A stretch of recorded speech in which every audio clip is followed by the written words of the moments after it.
نحمده ونصلي على رسوله الكريم اما بعد فاعوذ بالله من الشیطان الرجیم بسم اللہ الرحمن الرحیم الصلاۃ والسلام علیک یا رسول اللہ وعلی آلک واصحابک یا حبیب اللہ۔ پروگرام خلاصۃ القرآن کے ساتھ میں ہوں آپ کا میزبان خواجہ عاشق حسین۔ جیسا کہ آپ کو معلوم ہے ہر پروگرام میں ایک سپارے کا خلاصہ بیان کیا جاتا ہے، تو آج ہمارا موضوع سخن ہم جس پارے پر کلام کریں گے وہ چوتھا پارہ ہے۔ چوتھے پارے کی پہلی آیت میں یہ بیان ہوا ہے، اللہ رب العالمین نے فرمایا ہے لن تنالوا البر حتی تنفقوا مما تحبون، کہ اگرچہ اللہ تبارک و تعالیٰ کی راہ میں خرچ کیے ہوئے ہر مال کا اس کے مطابق انسان کو اجر ملے گا، لیکن نیکی کا مرتبہ کمال یہ ہے کہ بندہ اپنے پسندیدہ اور محبوب مال کو اللہ کی راہ میں خرچ کرے، اور مطلوب تک پہنچنے کے لیے محبوب کی قربانی اور احسار ضروری ہے۔ اس لیے فرمایا کہ تم بھلائی کو ہرگز نہیں پہنچ سکتے جب تک کہ اپنی پیاری اور پسندیدہ چیز اللہ کی راہ میں خرچ نہ کرو۔ اور ساتھ ہی یہ واضح کر دیا گیا اللہ تعالیٰ نے کہ اللہ کی راہ میں پیش کردہ ہر مال اور قربانی کا مقصد صرف اور صرف اللہ کی رضا ہونی چاہیے۔ اللہ تعالیٰ ہمارے ہر کام سے واقف اور آگاہ ہے۔ دکھلاوا کر کے، ریاکاری کر کے، لوگوں کو دکھلانے کے جو نیت ہوتی ہے اس سے نیکی ضائع ہو جاتی ہے۔ تو نبی مکرم صلی اللہ تعالی علیہ وسلم اونٹ کا گوشت کھاتے تھے، اونٹنی کا دودھ بھی نوش فرماتے تھے۔ اس پر یہودیوں نے اعتراض کیا کہ اونٹنی کا گوشت اور اس کا دودھ تو شریعت ابراہیمی سے حرام چلا آ رہا ہے، تو آپ کیوں کھاتے ہیں؟ تو رسول اللہ صلی اللہ تعالی علیہ وسلم اگرچہ جو ہے اپنی شکم مادر سے اللہ تعالیٰ نے آپ کو پڑھا کے بھیجا تھا، لیکن دنیا میں آپ کے چونکہ کوئی استاد نہیں ہے، اس وجہ سے آپ کا ایک لقب ہے امی، نبی امی، یعنی جو دنیا میں ظاہری طور پر کسی استاد سے نہ پڑھا ہو، رسمی طور پر آپ نے پڑھنا لکھنا دنیا سے نہیں سیکھا تھا، لیکن اللہ تبارک و تعالیٰ نے آپ کو سکھا دیا تھا، آپ لکھنا بھی جانتے تھے، پڑھنا بھی جانتے تھے، بلکہ دنیا کے کئی زبانوں پر آپ کو عبور بھی حاصل تھا، آپ بول لیتے تھے، یہاں تک کہ فارسی زبان کے چند الفاظ بھی حضور صلی اللہ تعالی علیہ وسلم سے بولنا ثابت ہے، جو حضرت سلمان فارسی سے مخاطب ہو کے آپ نے فرمایا۔ تو بہرحال حضور اکرم صلی اللہ تعالی علیہ وسلم نے یہود کو چیلنج کیا کہ اگر تمہارا دعویٰ سچا ہے تو جاؤ تورات لے کر آؤ، اس میں یہ حکم دکھا دو، ورنہ یہ اللہ تعالیٰ پر تمہارا افتراء ہے، بہتان ہے، کیونکہ شرعی طور پر کسی بھی چیز کو حرام قرار دے دینا یہ تو اللہ تعالیٰ کا حق ہے یا اس کے دیے ہوئے اختیار سے رسول اللہ کا حق ہے۔ قرآن مجید کی سورہ اعراف کی آیت نمبر 157 میں اللہ تعالیٰ فرماتا ہے، اللہ تعالیٰ نے فرمایا کہ اس لیے اللہ نے کہ فرمایا ہر قسم کا کھانا جو ہے وہ بنی اسرائیل کے لیے حلال تھا، سوائے اس کے جس کو تورات کے نزول سے پہلے حضرت یعقوب علیہ السلام نے از خود اپنے اوپر حرام قرار دیا۔ اب اس سے معلوم ہوا کہ حضرت یعقوب علیہ السلام کا جو اونٹنی کا گوشت اور دودھ کی خوراک کو ترک کر دینا اللہ کی طرف سے نہیں تھا، بلکہ عزیمت کے طور پر تھا۔ انہوں نے اپنے طور پر ایک راہ عزیمت کو اختیار کرتے ہوئے اپنے اوپر یہ پابندی عائد کر دی تھی، جس طرح کہ حضرت عمر فاروق رضی اللہ تعالیٰ عنہ نے مسلمانوں کی تنگ دستی کی وجہ سے اپنے اوپر شہد کی استعمال کی پابندی لگا دی تھی حالات کو دیکھتے ہوئے۔ تو ان آیات مبارکہ میں آیت نمبر جو ہے وہ 95 سے لے کر آگے 97 تک ان آیتوں میں اللہ تعالیٰ نے حج کی فرضیت کا حکم دیا ہے، خانہ کعبہ کی عظمت کا بیان ہوا ہے کہ زمین پر اللہ تعالیٰ کی عبادت کے لیے سب سے پہلا گھر مکہ مکرمہ میں خانہ کعبہ بنایا گیا، اور یہ گھر بڑی مادی اور روحانی برکات کا حاصل ہے۔ اس گھر میں یعنی خانہ کعبہ کے طفیل لوگوں کے لیے رزق کے وسیع ذرائع پیدا ہوئے، روحانی اعتبار سے بھی ایسی بڑی بڑی نیکیوں کے موقع میسر آئے جن کا اجر بھی کئی گنا زیادہ ملنے کی نوید ہے۔ عام مساجد کے مقابلے میں یہاں ایک نماز کا اجر جو ہے وہ 1,00,000 گنا زیادہ ہے۔ یہ گھر تمام جہان والوں کے لیے ہدایت رہنمائی کا ذریعہ ہے اور زندگی کے رخ کی تبدیلی کا ذریعہ ہے، اور اس گھر میں اللہ تبارک و تعالیٰ کی معرفت کی کئی نشانیاں موجود ہیں، خاص طور پہ مقام ابراہیم کا تذکرہ موجود ہے۔ حضرت ابراہیم علیہ الصلاۃ والسلام کے نام سے منسوب وہ پتھر ہے جس پر کھڑے ہو کر حضرت ابراہیم علیہ السلام نے اس گھر کی دیواروں کو تعمیر کیا اور گھر کو بلند کیا۔ تو فرمایا جو شخص بھی مال اور صحت رکھتا ہو، امن و امان کے اعتبار سے اس قابل ہو، اتنے وسائل رکھتا ہو کہ وہ خانہ کعبہ تک آ کے اس کی زیارت کر سکے، تو اس پر حج کرنا لازم ہے۔ اور جس شخص نے باوجود استطاعت کے، طاقت رکھنے کے باوجود اس کا حج نہ کیا تو شریعت کی نظر میں وہ شخص مذموم ہے۔ نبی کریم علیہ الصلوۃ والسلام نے فرمایا جو شخص استطاعت رکھنے کے باوجود بھی حج نہیں کرتا تو وہ ہماری عیدگاہ کے قریب نہ آئے، اور فرمایا اندیشہ ہے کہ وہ شخص یا یہودی ہو کر مرے گا یا نصرانی۔ تو حج جو ہے دیگر جیسے عبادات ہیں، ایسے ہی جو حج کی عبادت ہے وہ اللہ تبارک و تعالیٰ نے بندوں کے لیے باعث خیر اور اجر و ثواب کا ذریعہ بنایا ہے، ورنہ اللہ تعالیٰ کو بندوں کی عبادت کی کوئی حاجت نہیں ہے، اس کی عبادت کے لیے تو فرشتے ہی بڑے ہیں۔ جو اس کے بعد کی آیتیں ہیں، ان آیات میں اللہ تبارک و تعالیٰ نے اتحاد امت سے اور فرقہ واریت سے بچنے کا حکم بیان فرمایا ہے، اور اللہ تعالیٰ نے جو اس وقت کے لوگ تھے ان کو جو ہے وہ مخاطب کر کے فرمایا کہ اسلام سے پہلے تم ایک دوسرے کے دشمن تھے، ایک دوسرے کے خون کے پیاسے تھے، اپنی بدعمالیوں کی وجہ سے تم آگ کے گڑھے کے کنارے پہنچ چکے تھے، مگر اللہ کی یہ رحمت ہے کہ اللہ رب العالمین جل جلالہ نے تمہیں مصطفیٰ کریم علیہ الصلوۃ والسلام کی بےسط صدقہ اور ایمان کی نعمت کے بدولت تمہارے دلوں کو آپس میں جوڑ دیا اور تم بھائی بھائی بن گئے۔ اور رب العالمین نے یہ فرمایا کہ واضح دلائل آنے کے باوجود جو پچھلی امتوں کی طرح تم فرقہ بندی میں مبتلا نہ ہو جانا، ورنہ قیامت کے دن اللہ تعالیٰ کے عذاب سے تمہیں ہمکنار ہونا پڑے گا۔ اور اس کے بعد اللہ تبارک و تعالیٰ نے اہل کتاب کی کچھ خرابیاں بیان فرمائیں، ان کی گندی ذہنیت کو بیان فرمایا کہ اگر مسلمان ان کی بات ماننے لگ گئے تو وہ ایمان سے دستبردار ہونے پر مجبور کر دیں گے۔ قیامت کے دن اہل ایمان کے چہرے جو ہوں گے وہ بہت روشن و منور ہوں گے، اور جو اللہ کے رسول کے نافرمان ہوں گے ان کے چہرے سیاہ ہوں گے، نور آنکھوں میں تو چہروں پہ اجالے ہوں گے، مصطفیٰ والوں کے انداز نرالے ہوں گے۔ اگلی آیت میں اللہ تبارک و تعالیٰ نے امت مسلمہ کو بہترین امت قرار دیا،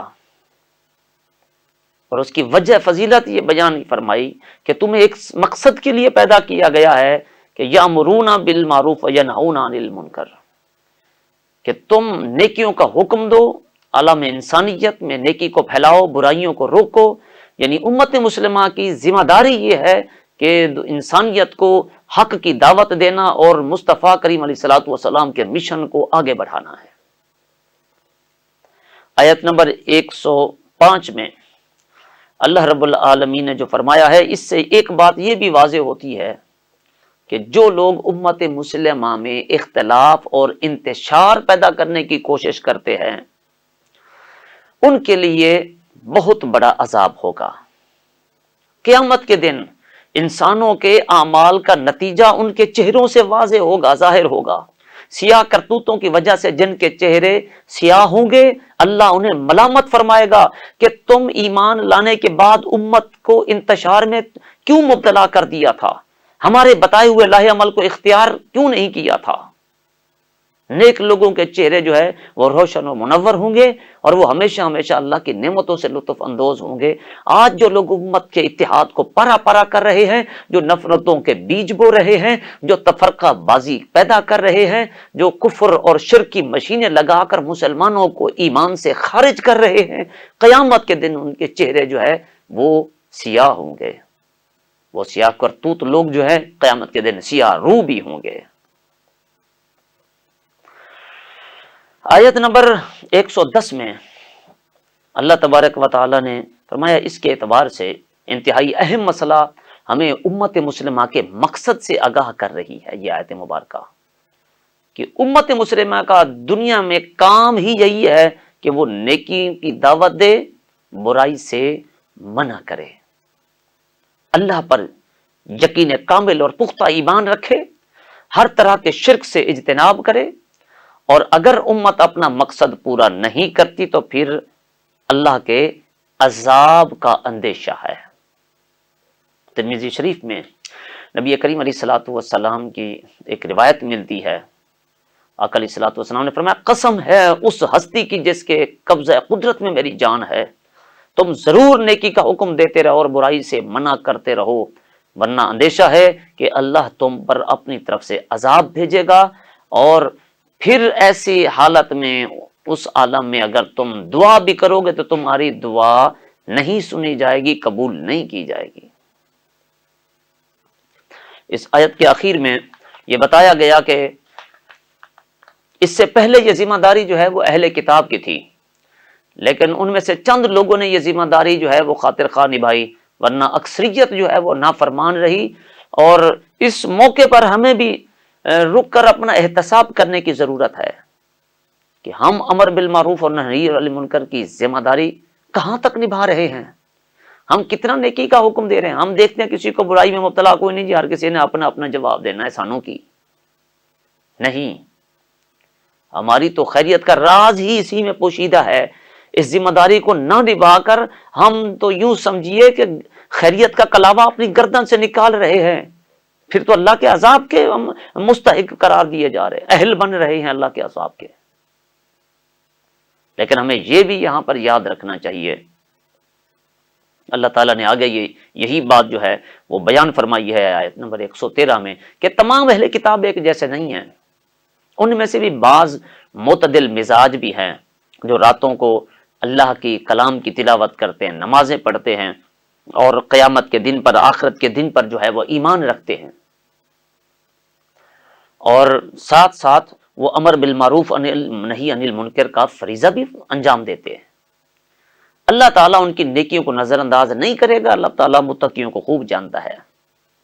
اب ان آیات کا پس منظر یہی ہے کہ حضرت عبداللہ بن سلام رضی اللہ تعالیٰ عنہ اپنے اصحاب کے ساتھ جب ایمان میں داخل ہوئے تھے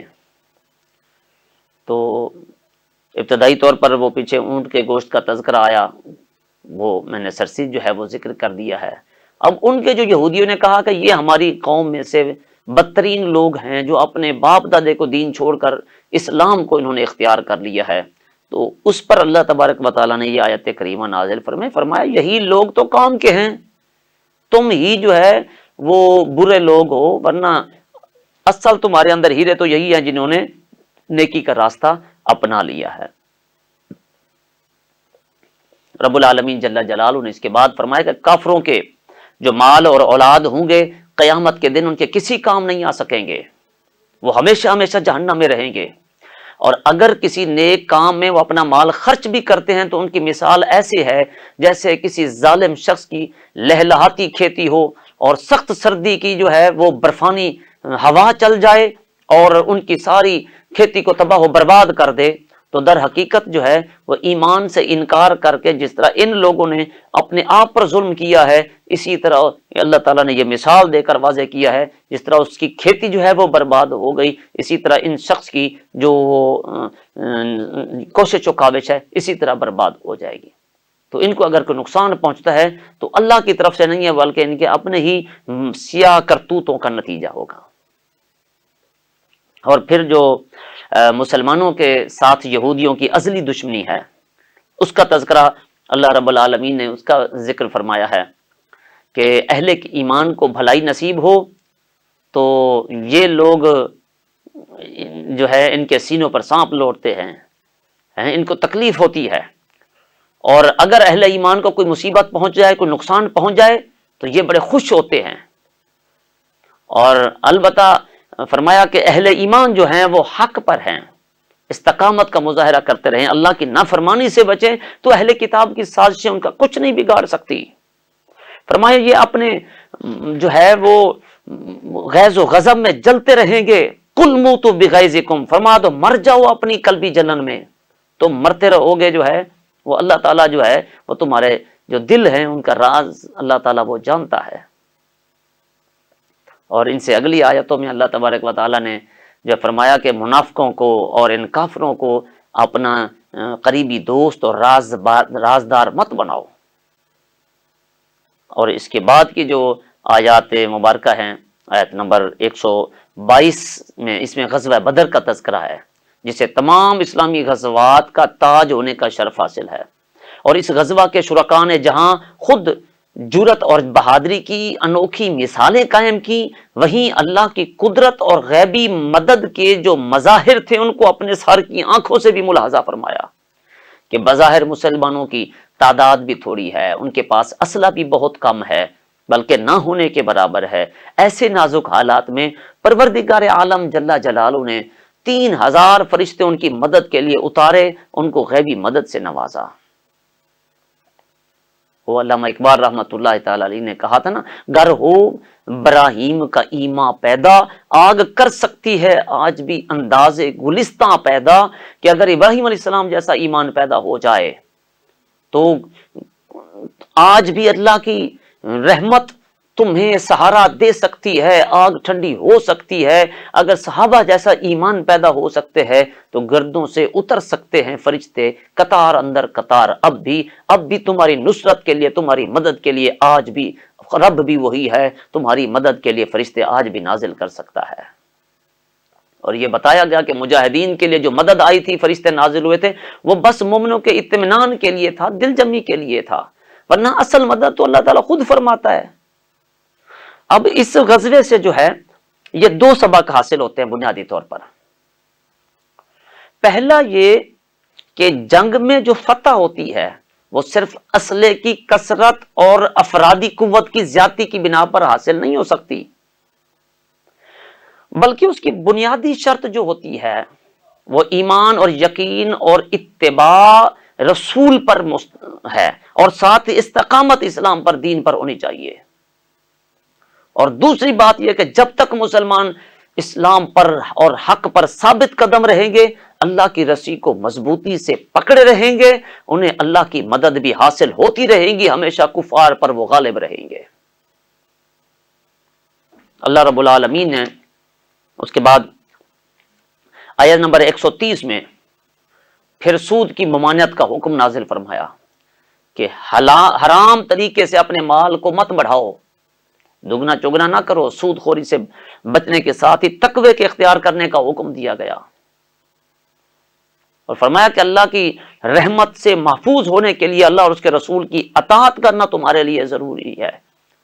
اللہ کی رحمت پھر تمہیں اپنی حفاظت میں لے گی، اپنے حصار میں لے گی، اللہ کی معیت، اللہ کی نصرت، اللہ کی مدد تمہاری حامی و ناصر ہوگی،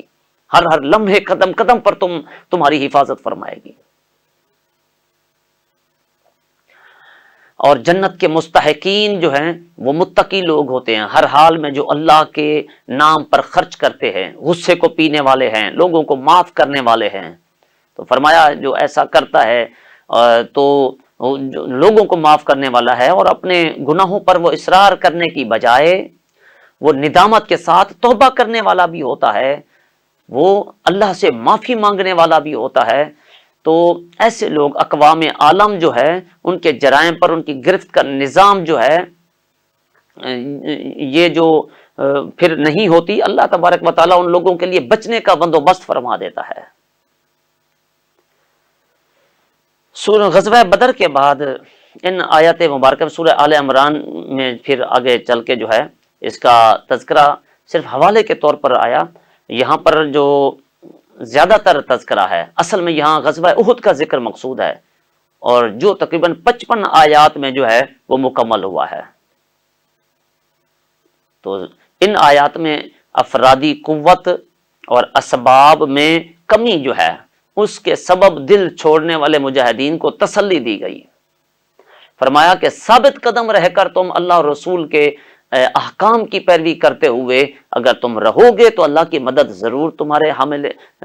شامل حال ہوگی، اور آخرکار تم ہی سرفراز و کامیاب ہوگے۔ اگر وقتی طور پر تمہیں کوئی تکلیف پہنچی ہے تو اہل حق کے ساتھ ایسا ماضی میں بھی ہوتا رہا ہے، لیکن برے دن ہمیشہ نہیں رہتے، یہ ابتلائیں، یہ مصیبتیں، یہ آزمائشیں مسلمانوں کے لیے ان کی درجات کی بلندی کا سبب بنتی ہیں، اور جنت کے حصول کے لیے مسلمانوں کو مشکلات سے گزرنا پڑتا ہے۔ اور یہ بھی بتایا گیا کہ موت سے ڈرنا یہ اہل ایمان کا شیوا نہیں ہے، ایمان والوں کا کام نہیں ہے۔ اور غزوہ احد میں جب یہ افواہ اڑا دی گئی تھی کہ معاذ اللہ رسول اللہ صلی اللہ علیہ وسلم شہید ہو گئے ہیں، تو مسلمانوں کے قدم عارضی طور پر لڑکھڑا گئے۔ تو ان کو اطمینان دلانے کے لیے اللہ تعالیٰ نے فرمایا کہ اور محمد صلی اللہ تعالیٰ علیہ وسلم اللہ کے رسول ہیں، اور اس سے پہلے بھی تو اور رسول اللہ کے آئے ہیں جو شہید ہو گئے ہیں، پہلے بھی جو رسول گزر چکے ہیں، اگر وہ قضاء الہی سے فوت ہو جائیں جو بالفرض محال وہ شہید ہو جائیں تو تم الٹے پاؤں واپس پلٹ جاؤ گے۔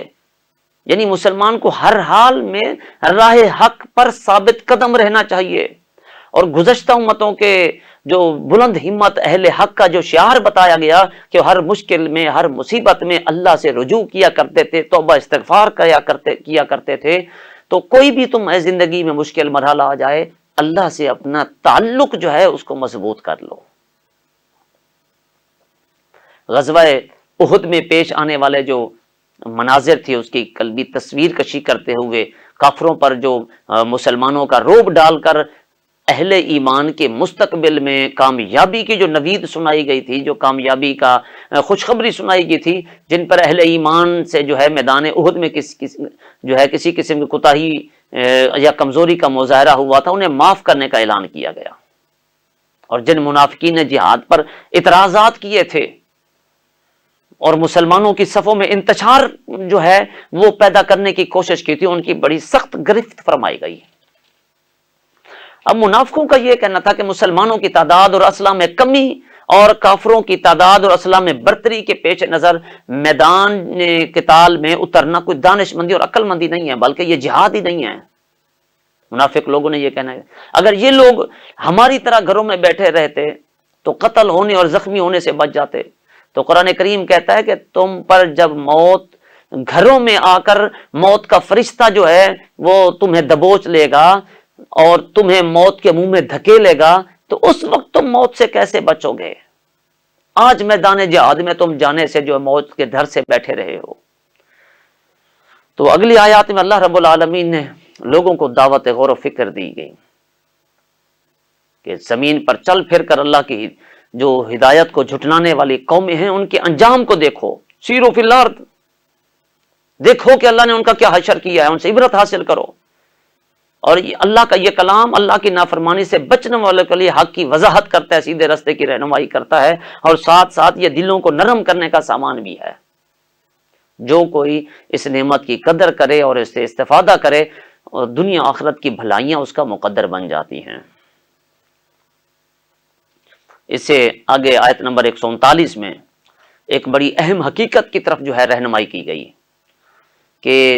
جنگ احد کی وقتی شکست سے مسلمان ہرگز جو ہے وہ دل برداشتہ نہ ہوں، غلبہ مسلمانوں کا ہی آخرکار ہوگا، بشرطے کہ وہ حقیقی ایمان سے بہرہ ہوں، حضور صلی اللہ علیہ وسلم کی محبت سے لبریز ہوں، اتباع رسول رکھتے ہوں، اور حضور صلی اللہ علیہ وسلم کی ہدایات پر گامزن ہوں۔ کلمہ طیبہ پڑھ لینے سے ہمیں قانونی ایمان حاصل ہوتا ہے۔ اب ہماری بھرپور کوشش ہونی چاہیے کہ ہمارا دل بھی نور ایمان سے منور ہو جائے، کیونکہ صرف زبان سے لا الہ الا اللہ کہہ دینے سے بات نہیں بنتی، جب تک دل و نگاہ بھی مسلمان نہ ہوں، وہ در ایمان میں داخل نہ ہو جائیں، تو اس وقت تک ایمان کی حلاوت ہی محسوس نہیں ہوتی۔ ایمان اگر دل میں پیوست ہو تو لازمی طور پر اس انسان پر جو ہے اس کے سیرت اور کردار کی پاکیزگی کی صورت میں ایک کردار اس کا سامنے آتا ہے۔ اس کے بعد اللہ تبارک و تعالیٰ نے اس حقیقت کو واضح کیا ہے کہ جو موت ہے یہ ایک اٹل حقیقت ہے، یہ جو دنیا کی تکلیفیں ہیں یہ بھی عارضی ہیں، اور جو آخرت کی جو تکلیفیں ہوں گی وہ دائمی ہوں گی۔ دنیا کی راحت عارضی ہے، آخرت کی راحت جو ہے وہ دائمی ہوگی۔ اب موت نے تو اپنے طے شدہ وقت میں آنا ہی ہے، البتہ دنیا میں انسان کے پاس دو راستے ہیں، چاہے تو وہ دنیا کی عارضی زندگی کی لذتوں کو اختیار کر لے، یا آخرت کی ابدی اور اعلیٰ نعمتوں کو اپنا مقصود بنائے۔ جو جس کی آرزو کرے گا تو اسی میں ہی دے دیا جائے گا۔ البتہ آخرت کی نعمتوں کے حصول کے لیے محنت کرنے والے اللہ کے شکر گزار بندے جو ہیں، اللہ انہیں ضرور بضرور بہترین اجر عطا فرمائے گا۔ اب سورہ بقرہ کی جو اگلی آیات جو ہے کچھ گزری ہیں، ان میں بھی اس کے بعد جو ہے وہ تیسری بار یہ اہم مضمون جو ہے وہ بیان ہو رہا ہے کہ اللہ تبارک و تعالیٰ نے بعثت مصطفیٰ کو اہل ایمان کے لیے ایک بڑی نعمت جو ہے وہ قرار دیا ہے اور احسان قرار دیا ہے، اور آپ کے فرائض نبوت میں کو ایک بار پھر بیان کیا گیا ہے۔ اور چونکہ غزوہ احد میں اس کے مجاہدین کو بار بار ذہنی اذیت پہنچاتے ہوئے کہتے تھے منافق لوگ کہ اگر تم نے ہماری بات مانی ہوتی تو احد کے میدان میں نہ گئے ہوتے تو آج ان نتائج سے اور اس رسوائی سے بچ جاتے۔ اس لیے اللہ تعالیٰ نے شہداء کی عظمت کو بیان فرمایا اور مسلمانوں کی دلی اطمینان کو بیان فرمایا کہ جو شہید ہیں وہ مردہ نہیں ہیں، بلکہ اسلام کے غلبے کے لیے، دفاع کے لیے، اس جنگ میں جنہوں نے اپنی جانیں لگائی ہیں، اللہ تعالیٰ نے ان کو ابدی حیات عطا فرما دی ہے، اور وہ جنت میں اللہ کی نعمتوں سے لطف اندوز ہو رہے ہیں۔ اس کے بعد غزوہ حمراء الاسد کا جو ہے وہ اللہ تعالیٰ نے اس کا تذکرہ فرمایا ہے، جو غزوہ احد کے فوراً بعد پیش آیا تھا کہ کفار نے دوبارہ حملہ آور ہونے کا فیصلہ کیا تو حضور صلی اللہ علیہ وسلم تھکے ماندے اور زخموں سے چور چور مجاہدین کو لے کر ان کے تعاقب میں نکلے تو کافروں نے جو ہے وہ فرار کی راہ اختیار کرنے میں اپنی عافیت سمجھی، اور مسلمانوں کو حمراء الاسد کے مقام پر لگنے والے تجارتی بازار میں خرید و فروخت سے اتنا منافع ہوا کہ احد کی پریشانی اور جو نقصان ہوا تھا اللہ تبارک و تعالیٰ نے اس کا تدارک فرما دیا۔ اور اس نازک موقع پر نبی کریم علیہ الصلوۃ والسلام کی دعوت پر لبیک کہنے والوں کے ایمان اور ان کی ثابت قدمی کی اللہ کریم نے تعریف بیان فرمائی ہے، اور کافروں کی جو طاقت اور اسلحے سے خوف زدہ ہونے والوں کو شیطان اور اس کا حمایتی قرار دیا، کافروں کی کامیابی سے متاثر ہونے والوں کو اللہ تعالیٰ نے بتایا کہ یہ جو تمہیں یہ اللہ کی طرف سے مہلت اور ڈھیل ہے، لیکن ذلت امیز عذاب تمہارے لیے تیار ہے۔ اور اسلام کے غلبے کے لیے جدوجہد اور دینی مقاصد کے لیے چندہ کرنے پر یہودی نے اعتراض کیا کہ معاذ اللہ مسلمانوں کا خدا جو ہے نعوذ باللہ فقیر ہو گیا ہے، ہم مالدار ہیں، یہ جو ہے ان کا خدا ان سے مانگتا ہے معاذ اللہ، تو تبھی تو ہم مالدار ہیں اس لیے ہم سے چندہ مانگ رہے ہیں۔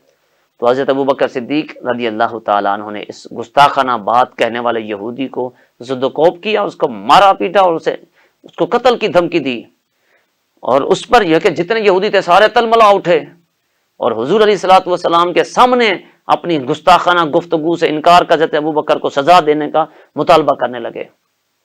تو اللہ تبارک و تعالیٰ نے حضرت ابوبکر صدیق کی تائید میں اور ان یہودیوں کی مذمت میں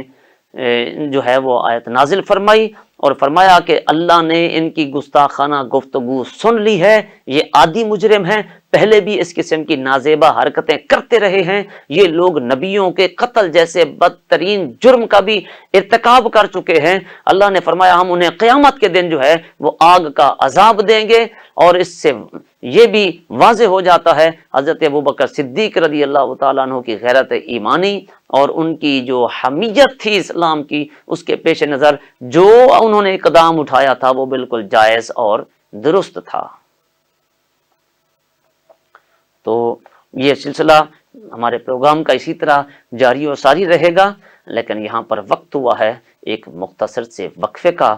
تو انشاءاللہ العزیز پھر ملاقات ہوتی ہے ایک وقفے کے بعد۔ دیکھتے رہیے خلاصۃ القرآن، امید ہے آپ ہمارے ساتھ رہیں گے۔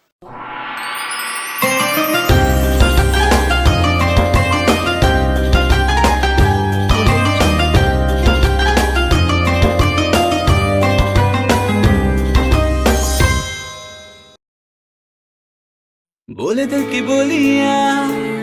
ذائقے کی زبان ہے شمع،